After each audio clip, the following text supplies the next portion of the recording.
High, আমি শর্মিষ্ঠা। বংকুক চ্যানেলে সকলকে ওয়েলকাম। আজকের রেসিপি পমফ্রেট পোস্ত। কারা কারা পমফ্রেট মাছ খেতে ভালোবাসো অবশ্যই কমেন্টে জানিও। প্রথমেই কিন্তু মাছগুলোকে ভালো করে ধুয়ে নুন হলুদ দিয়ে ভালো করে মাখিয়ে নিতে হবে, ঠিক এইভাবে হাতের সাহায্যে।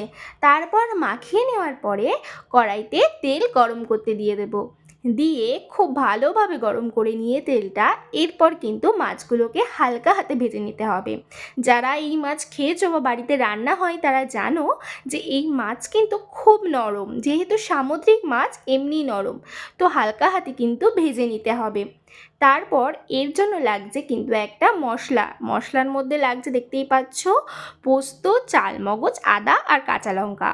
এর কিন্তু একটা মিক্সচারে পেস্ট করে নিতে হবে।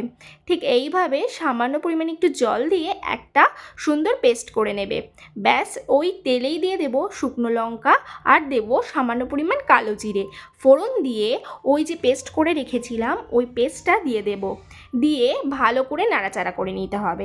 চালমগজ তোমরা নাও দিতে পারো, পোস্ত দিয়েও এটা শুধু করা যেতে পারে, কিন্তু চালমগজ দিলে এর টেক্সচারটা খুব ভালো আসে।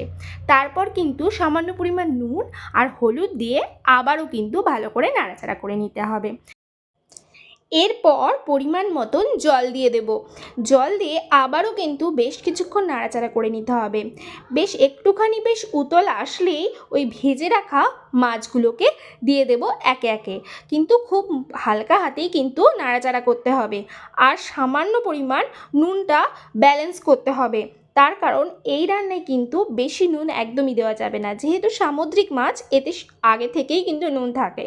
তো যাই হোক বন্ধুরা, ব্যাস এরপরে সামান্য পরিমাণ গরম মশলা ছড়িয়ে সার্ভ করুন পমফ্রেট পোস্ত। কেমন লাগলো রেসিপিটা অবশ্যই জানিও। আর আমার চ্যানেলে যা নতুন অবশ্যই লাইক, কমেন্ট, শেয়ার আর সাবস্ক্রাইব করতে কিন্তু একদমই ভুলো না। তো বাই, দেখা হচ্ছে অন্য কোনো ভিডিওয়।